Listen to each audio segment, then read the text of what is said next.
اس خوبصورت بنگلہ نما عمارت کی ایک طرف اردو اور انگریزی میں سفارت خانہ پاکستان لکھا ہوا تھا۔ اسے دیکھتے ہی میرے اندر ایک نئی طاقت آ گئی۔ مجھے یوں لگا جیسے میں پاکستان میں داخل ہو گیا ہوں۔ گیٹ پر ایک بھارتی گورکھا سپاہی پہرا دے رہا تھا۔ میں نے اسے انگریزی میں کہا کہ میں پاکستانی سفیر کو ملنا چاہتا ہوں۔ اس نے ایک دروازے کی طرف اشارہ کیا، جہاں ایک چھوٹا سا کمرہ بنا ہوا تھا۔ یہ استقبالیہ تھا۔ میں نے ایک بار پھر پیچھے گھوم کر دیکھا۔ مجھے وہ پراسرار ملٹری انٹیلیجنس کا آدمی کہیں نظر نہ آیا۔ میں استقبالیہ آفس میں گھس گیا۔ وہاں ایک لڑکی ہیٹر جلائے بیٹھی ہوئی تھی۔ اس کے لباس سے قطعی اندازہ نہیں ہو رہا تھا کہ وہ ہندو ہے یا مسلمان۔ اس نے مجھے اوپر سے نیچے تک دیکھا اور پوچھا، فرمائیے۔ میں نے اسے کہا کہ پاکستانی کلچرل اٹیچی سے ملنا چاہتا ہوں۔ وہ مجھے نہیں جانتے لیکن میں انہیں جانتا ہوں اور ان کے نام ایک ضروری پیغام لایا ہوں۔ لڑکی نے مجھے بیٹھنے کا اشارہ کیا۔ میرے ماتھے پر لگا ہوا تلک مجھے ہندو ظاہر کر رہا تھا۔ یہ زعفران کا تلک تھا۔ میں نے ٹرین میں دلی کے قریب پہنچ کر اسے باتھ روم میں پانی سے صاف کرنے کی بہت کوشش کی تھی مگر وہ مٹ نہ سکا۔ لڑکی نے فون پر کسی سے کچھ بات کی اور میری طرف دیکھتی رہی۔ میں نے مسکرا کر کہا، میں اہمسا پرمو دھرما سیوا سمتی کا نمائندہ ہوں۔ ہم دلی میں ایک سماردے کرنا چاہتے ہیں، برنی صاحب کی پردھانگی میں۔ لڑکی کو شاید میرے فنکشن کی سیاسی اہمیت کا احساس ہو گیا تھا۔ اس نے ریسیور رکھ دیا اور مجھ سے میرا نام پوچھا۔ میں نے اپنا نام دولت رام بتایا۔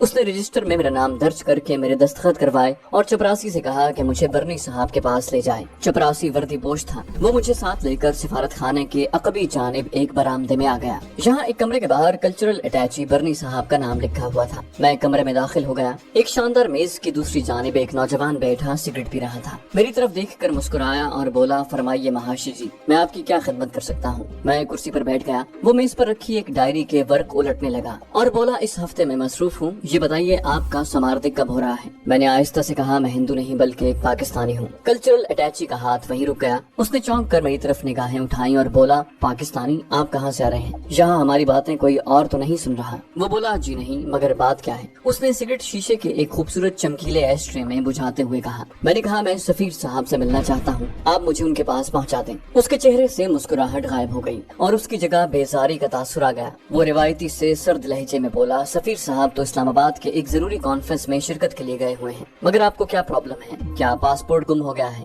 یا پھر ویزا ختم ہو گیا ہے؟ میں نے کہا، جی نہیں، اس میں سے کوئی بات نہیں ہے۔ وہ بولا، تو پھر آپ کون ہیں اور پاکستان سے یہاں دلی کس طرح پہنچ گئے ہیں؟ میں نے ایک لمحے کے لیے سوچا کہ اس پر اپنا راز ظاہر کرنا چاہیے یا نہیں۔ میں نے پوچھا، سفیر صاحب کے بعد یہاں ان کا کام کون صاحب کرتے ہیں؟ کلچرل اٹیچی نے بیزار ہو کر کرسی کی پشت سے ٹیک لگا لی اور دوسرا سگریٹ سلگاتے ہوئے کہا، سب سے پہلے آپ مجھے اپنا پاکستانی پاسپورٹ دکھائیں، اس کے بعد ہی میں آپ کے کسی سوال کا جواب دے سکتا ہوں۔ میں نے اسے بتایا کہ میرے پاس کوئی پاسپورٹ نہیں ہے۔ یہ سن کر وہ ایک بار پھر چونک پڑا۔ کیا مطلب، گم ہو گیا ہے؟ میں نے کہا، نہیں، میرے پاس کوئی پاسپورٹ نہیں تھا۔ وہ بولا، تو پھر آپ بھارت کیسے آ گئے؟ میں نے آہستہ سے کہا، بارڈر کراس کر کے۔ وہ اپنی کرسی سے اچھل پڑا، تو آپ اسمگلر ہیں؟ وہ بولا، معاف کیجیے، میں اسمگلروں کو اپنے وطن کا دشمن سمجھتا ہوں، بہتر یہی ہے کہ آپ تشریف لے جائیں۔ میں نے کہا، میں اسمگلر نہیں ہوں بلکہ ایک رضاکار کمانڈو ہوں۔ پٹھان کوٹ چھاؤنی میں جو دھماکہ ہوا تھا وہ میں نے ہی کیا تھا۔ یہ سننا تھا کہ پاکستان کلچرل اٹیچی ایک دم کھڑا ہوا۔ اس کی آنکھیں حیرت سے کھلی رہ گئی۔ وہ بولا، معاف کیجیے گا، آپ کو یہاں نہیں آنا چاہیے تھا۔ آپ نے جو کچھ کہا وہ سچ ہے یا جھوٹ، مگر دوبارہ اسے زبان پر نہ لائیں۔ میں نے افسوس کا اظہار کرتے ہوئے کہا، آپ ہماری مدد کے لیے یہاں ہیں، کیا آپ میری مدد نہیں کریں گے؟ میں نے پاکستان کی ایک دشمن توپ کو تباہ کر دیا ہے، بھارتی انٹیلیجنس میرے پیچھے ہے، کیا آپ مجھے اپنی حفاظت میں پاکستان نہیں پہنچائیں گے؟ کیا یہ آپ کا فرض نہیں ہے؟ کلچرل اٹیچی ایک ایک لفظ پر زور دے کر بولا، مسٹر،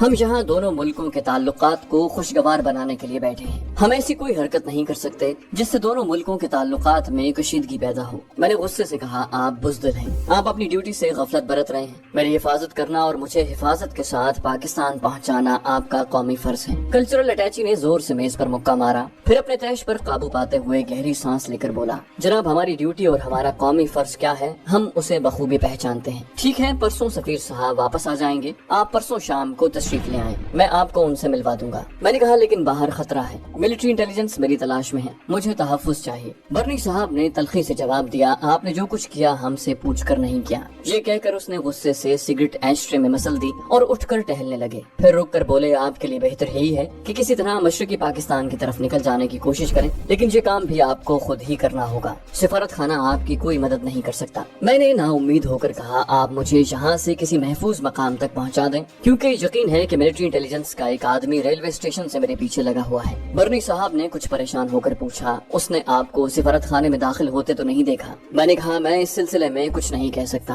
برنی صاحب نے اسی وقت کسی صاحب کو فون کیا اور میری طرف متوجہ ہو کر بولے، ہم آپ کو اپنی حفاظت میں یہاں سے نکال کر دلی سے آگے دوسرے اسٹیشن غازی آباد تک پہنچا دیں گے، وہاں سے آپ کو ہوڑا ایکسپریس پکڑ کر کلکتہ پہنچنا ہوگا اور مغربی بنگال کی جانب سے ہلی کے مقام سے بارڈر کراس کر کے مشرقی پاکستان میں داخل ہونا ہوگا۔ ہم آپ کو راستے کا ایک مختصر نقشہ دے دیں گے، صرف اسی طریقے سے آپ پاکستان پہنچ سکتے ہیں۔ مجھے سرد مہری کے اس سلوک سے مایوسی تو بہت ہوئی، مگر میں مجبور تھا اور کسی نہ کسی طریقے سے پاکستان واپس پہنچنا چاہتا تھا۔ میں نے ان سے کہا کہ بھارتی فوج نے پنجاب کے بارڈر کا کنٹرول سنبھال لیا ہے، کیونکہ مشرقی پاکستان میں بہت گڑبڑ ہے، مشرقی پاکستان کا بارڈر کراس کرنا بہت مشکل ہے۔ برنی صاحب ہاتھ جھٹک کر بولے، آئی ایم سوری، اس سے زیادہ ہم آپ کی کوئی مدد نہیں کر سکتے، اگر آپ تیار ہیں تو میرے ساتھ آئیے۔ ناچار میں ان کے ساتھ چل پڑا۔ وہ مجھے کمرشل سیکرٹری کے پاس لے گئے، مجھے باہر بٹھا کر وہ کچھ دیر کمرے میں سیکرٹری کے ساتھ باتیں کرتے رہے، پھر باہر آ کر بولے، سب کام ٹھیک ہو گیا ہے، ہم آپ کو اخراجات کے لیے کچھ بھارتی کرنسی اور کچھ پاکستانی کرنسی بھی دیں گے۔ میں نے کہا اگر مجھے ایک پستول،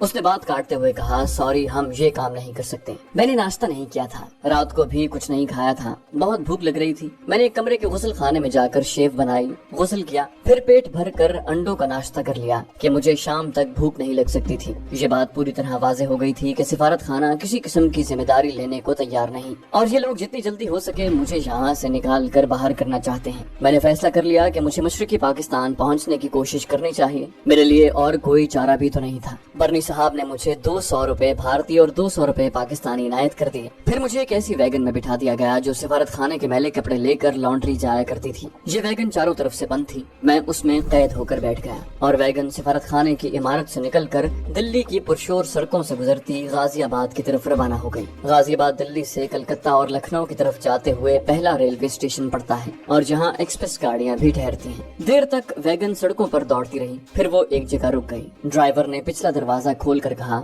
صاحب غازی آباد ریلوے اسٹیشن آ گیا ہے، یہاں اتر جائیں۔ میں ویگن سے اتر آیا۔ غازی آباد ریلوے اسٹیشن کی عمارت میرے سامنے تھی۔ میں نے ماحول کا جائزہ لیا، میں یہ معلوم کرنا چاہتا تھا کہ وہ پراسرار آدمی یہاں تو موجود نہیں، وہ مجھے آس پاس کہیں نظر نہ آیا۔ ویگن واپس دلی چلی گئی اور میں ریلوے اسٹیشن کی طرف چل دیا۔ مغربی بنگال سے مشرقی پاکستان کی سرحد عبور کرنے کے لیے کاغذ کے ٹکڑے پر بنا ہوا ایک نقشہ میری جیب میں موجود تھا۔ ریلوے اسٹیشن پر زیادہ بھیڑ نہیں تھی، مسافر خانے میں لوگ اپنے اپنے سامان کے پاس بیٹھے باتیں کر رہے تھے، اخبار پڑھ رہے تھے یا پھر کینٹین کے کاؤنٹر پر کھڑے ہوئے چائے پی رہے تھے۔ ان میں کھدر کی ٹوپیوں والے بھی تھے اور ایسے مسافر بھی تھے جنہوں نے مسلمانوں جیسا لباس پہن رکھا تھا۔ گیٹ کے قریب پولیس کے 2-3 سپاہی ہاتھوں میں بید لیے چکر لگا رہے تھے۔ میں مسافر خانے میں ایک بینچ پر جا کر بیٹھ گیا۔ ایک اچکن پوش بوڑھا میرے قریب ہی بیٹھا اردو کا اخبار پڑھ رہا تھا۔ میں نے خالص ہندی میں اس سے پوچھا کہ کلکتہ جانے والی گاڑی کب آئے گی۔ اس نے میری طرف گھور کر دیکھا اور بولا، میاں تم ہوڑا ایکسپریس کا پوچھ رہے ہو؟ میں نے کہا جی ہاں۔ بڑے میاں کے انداز سے ظاہر ہوا کہ وہ مسلمان ہیں۔ مجھے معلوم تھا کہ کلکتہ کے ایک اسٹیشن کا ہوڑا اور دوسرے اسٹیشن کا نام سیالدہ ہے۔ میں نے کلکتہ شہر دیکھا ہوا تھا۔ بڑے میاں نے کہا، میاں ہوڑا ایکسپریس 2 بجے آئے گی، تم کلکتہ میں کیا کرتے ہو؟ میں نے مفلر کو اپنے سر پر دوبارہ لپیٹتے ہوئے ہندی زبان میں ہی کہا کہ ایک مہاشر جی کی کپڑے کی دکان پر ملازم ہوں، دکان کا حساب کتاب کرتا ہوں۔ بڑے میاں نے میرا نام پوچھا تو میں نے جو ہندو نام زبان پر آیا بتا دیا۔ وہ خاموشی سے اخبار پڑھنے میں مصروف ہو گئے۔ 11 بج رہے تھے، ٹرین آنے میں ابھی 3 گھنٹے باقی تھے۔ میں یوں ہی کھلی جگہ نہیں بیٹھنا چاہتا تھا، وہاں ایسا مسافر خانہ بھی نہیں تھا جو چاروں طرف سے بند ہو۔ ایسا ایک ریفریشمنٹ روم پلیٹ فارم کے اندر تھا۔ میں ٹہلتا ٹہلتا چاروں طرف گہری نظروں سے دیکھتا ہوا ٹکٹ والی کھڑکی پر پہنچ گیا۔ کھڑکی کھلی تھی، اندر ٹکٹ بابو لمبے چوڑے رجسٹر میں کچھ اندراج کر رہا تھا۔ میں نے ہندی میں پوچھا کہ کلکتے کا ٹکٹ مل جائے گا؟ اس نے کوئی جواب نہیں دیا۔ میں نے پھر پوچھا 2nd کلاس کا ٹکٹ مل جائے گا؟ اس نے دیکھے بغیر کہا، ہوڑا ایکسپریس میں سارے ڈبے 2nd کلاس کے ہوتے ہیں۔ میں نے کرایہ پوچھنے کے بجائے 100 کے دونوں بھارتی نوٹ اس کی طرف بڑھا دیے اور کہا، ایک ٹکٹ کلکتے کا دے دیجیے۔ اس نے 200 روپوں میں سے 10 کے 3 نوٹ مجھے واپس کرتے ہوئے کہا، رات جنتا ایکسپریس سے کیوں نہیں چلے جاتے لالا جی، اس سے آدھے پیسے بچ جائیں گے۔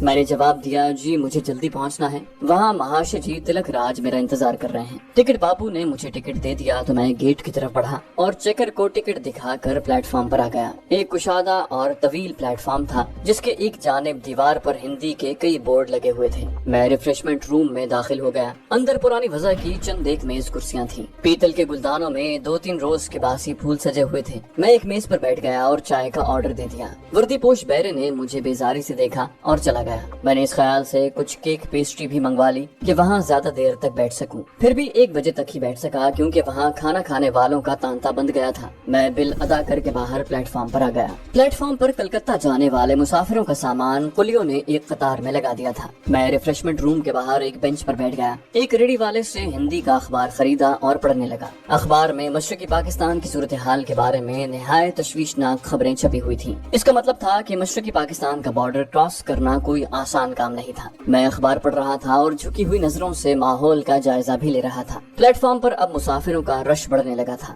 یہ میرے لیے اچھی بات تھی۔ پلیٹ فارم کے سامنے کی جانب ریلوے لائن کے پار ایک مندر کے کلش دھوپ میں چمک رہے تھے۔ دور پلیٹ فارم کے کونے پر مجھے لمبے تروں والے 2 ملٹری پولیس کے آدمی نظر آئے تو میرا دل شدت سے دھڑک اٹھا، مگر ایم پی والے وہیں کھڑے تھے۔ میں خدا سے دعائیں مانگنے لگا کہ گاڑی جلدی آ جائے، مگر کمبخت گاڑی آدھا گھنٹہ لیٹ آئی۔ مسافروں میں ہلچل مچ گئی۔ میں بھی مسافروں کے ہجوم میں گھل مل گیا۔ ڈبے میں آتے ہی میں سیدھا باتھ روم میں چلا گیا۔ میں نے دروازہ بند کر لیا۔ 2 منٹ بعد ایک آدمی باہر سے دروازہ دھڑدھڑانے لگا۔ میں نے دل ہی دل میں اسے کوستے ہوئے دروازہ کھول دیا۔ یہ ایک توندیل لالا تھا جس نے ہاتھ میں لوٹا تھام رکھا تھا۔ میرے باہر آتے ہی وہ باتھ روم میں گھس گیا۔ انجن نے سیٹی بجائی، گارڈ نے بھی سیٹی کا جواب سیٹی سے دیا، پھر گاڑی آہستہ آہستہ کھسکنے لگی۔ گاڑی غازی آباد اسٹیشن کو پیچھے چھوڑتی ہوئی دریائے جمنا کے پل سے گزر رہی تھی۔ میں نے کھڑکی سے سر باہر نکال کر دیکھا۔ موسم سرما کی وجہ سے دریا کا پاٹ اکثر جگہوں سے خشک تھا۔ دور لال قلعے کی پرشکوہ عمارت نظر آ رہی تھی جس پر بھارت کا پرچم لہرا رہا تھا۔ میرے دل کو جیسے کسی نے اپنی مٹھی میں لے لیا۔ یہ قلعہ مسلمانوں کے جاہو جلال کی علامت تھا جو اب قصہ پارینہ بن چکا تھا۔ دلی کئی بار اجڑ کر آباد ہوئی تھی، مگر 1947 میں ایسی اجڑی کہ پھر آباد نہ ہو سکی۔ جس دلی کو کبھی مسلمانوں کی تہذیب و ثقافت کا مرکز سمجھا جاتا تھا، آج وہاں جگہ جگہ ہندی زبان میں بات ہوتی تھی اور دکانوں کے باہر اردو کا بورڈ کہیں دکھائی نہیں دیتا تھا۔ جمنا گزر گئی، لال قلعہ گزر گیا۔ گاڑی کی رفتار پل پار کرنے کے بعد تیز ہو گئی تھی۔ سہارنپور آ گیا۔ یہاں ٹرین کچھ دیر رکی۔ پلیٹ فارم پر کافی رش تھا۔ یہاں بھی میں باتھ روم میں گھس گیا اور گاڑی چلی تو باہر نکلا۔ اس کے بعد لکھنؤ کے اسٹیشن پر گاڑی زیادہ دیر رکی رہی، لیکن میں زیادہ دیر باتھ روم میں نہ ٹھہر سکا۔ ایک مسافر اندر آنا چاہتا تھا، مجبوراً مجھے باہر نکلنا پڑا۔ یہاں پولیس اور ملٹری کے 2-3 سپاہی چل پھر رہے تھے۔ جتنی دیر ٹرین رکی رہی میرا رنگ اڑا رہا۔ میں نے احتیاطاً وہ کاغذ جس پر مشرقی پاکستان کے بارڈر کا چھوٹا سا نقشہ بنا ہوا تھا لپیٹ کر پاکستانی کرنسی کے 100 کے دونوں نوٹوں کے ساتھ اپنے جوتوں میں چھپا کر رکھ لیا۔ ٹرین لکھنؤ سے چلی تو میری جان میں جان آئی۔ ہوڑا ایکسپریس اب اسٹیشن پر اسٹیشن چھوڑتی ہوئی اڑی چلی جا رہی تھی۔ مغل سرائے کا اسٹیشن آ گیا۔ اس کا پلیٹ فارم کافی کشادہ تھا۔ میں اپنے کونے والی نشست میں دبکا بیٹھا تھا۔ آخر یہاں سے بھی ٹرین چل پڑی۔ آسنول سے بنگال کا رنگ شروع ہو گیا۔ اب جگہ جگہ ناریل کے جھنڈ نظر آنے لگے۔ چھوٹے چھوٹے گاؤں تھے، جھونپڑیوں جیسے مکان تھے جن کے آگے چھوٹے چھوٹے تالاب بنے ہوئے تھے۔ آسنول سے آگے نکلتے ہی شام کے سائے گہرے ہو گئے تھے اور پھر رات ہو گئی۔ ٹرین ساری رات اہم مقامات پر رکتی ہوئی چلتی رہی۔ سردی کی شدت میں کمی آ چکی تھی۔ ہوڑا ایکسپریس کلکتے کے دوسرے بڑے اسٹیشن ہوڑا کے بہت بڑے پلیٹ فارم میں ایک گھن گرج کے ساتھ داخل ہوئی تو دن نکل چکا تھا۔ مشرقی پاکستان کے ابتر سیاسی حالات کی وجہ سے یہاں ملٹری اور CID کے لوگوں کا موجود ہونا قدرتی بات تھی۔ میں انہیں پہچان تو نہیں سکتا تھا، لیکن اس بات کے خیال سے پریشان تھا کہ کہیں وہ مجھے نہ پہچان لیں۔ ایک بات بتانا بھول گیا کہ میں نے امرتسر سے چلتے وقت اپنی مونچھیں مونڈنا چھوڑ دی تھی اور اس وقت مونچھوں کے بال خاصے بڑھ گئے تھے۔ میرے ماتھے پر زعفران کے تلک کا نشان بھی موجود تھا، اگرچہ پہلے سے کچھ پھیکا پڑ گیا تھا۔ میں قصدن چند مسافروں کے ساتھ ڈبے سے نکل آیا اور لوگوں کی بھیڑ میں گم ہو کر پلیٹ فارم کی جانب بڑھنے لگا۔ 2-3 ایسے سفید پوش آدمیوں کو میں نے دیکھا تھا جو ایک طرف ہٹ کر کھڑے ہوئے تھے اور مسافروں کو گھور گھور کر دیکھ رہے تھے۔ ایک جگہ مغربی بنگال کا وردی پوش سپاہی ایک مسافر کی تلاشی لے رہا تھا۔ ایک آدمی جو شکل و صورت سے انٹیلیجنس کا آدمی لگتا تھا سپاہی کے قریب کھڑا تلاشی کا عمل نہایت دلچسپی سے دیکھ رہا تھا۔ میں نے سر جھکا لیا اور مسافروں کے دھکے کھاتا سیڑھیوں والا پل چڑھنے لگا۔ یہ سیڑھیاں دوسرے پلیٹ فارم پر جا کر ختم ہو جاتی تھی۔ گیٹ پر ایک بنگالی ٹکٹ چیکر کھڑا تھا۔ دوسرے مسافروں کے ساتھ میں بھی ٹکٹ تھما کر باہر نکل آیا۔ میں ایک طرف ہو کر مفلر گردن سے اتار کر تہ کرنے لگا کیونکہ کلکتے کا موسم زیادہ سرد نہیں تھا۔ اچانک ایک آدمی میرے قریب آ کر بولا، کہاں سے آ رہے ہو؟ میں اندر سے کانپ گیا مگر اوپر سے بڑے پراعتماد انداز میں مفلر تہ کرتے ہوئے جواب دیا، دلی سے آ رہا ہوں۔ اور کہاں سے آنا ہے مہاراج؟ دلی میں کڑاکے کا پالا پڑ رہا ہے۔ اس شخص کا چہرہ سپاٹ تھا، صرف اس کی کرنجی آنکھوں میں ایک خاص قسم کی چمک تھی۔ پتلون اور بشرٹ میں ملبوس تھا۔ عمر 40 کے قریب ہوگی۔ بالوں میں کہیں کہیں سفیدی جھلک رہی تھی۔ مجھ پر نظریں گاڑے وہ نچلا ہونٹ دانتوں میں بار بار دبا لیتا تھا۔ دلی میں کیا کرتے ہو اور یہاں کس سے ملنے آئے ہو؟ اس کا اردو بولنے کا لہجہ کرنال والوں کا تھا۔ میں نے اسی اعتماد کے ساتھ جواب دیا، مہاراج دلی میں کھادی بنڈار والوں کی دکان پر کام کرتا ہوں۔ یہاں کلکتے کے سونا گاچی بازار میں ان کی دوسری دکان ہے، وہاں بدلی ہوئی ہے۔ اس نے ایک خطرناک سوال کیا، تمہارا سامان کہاں ہے؟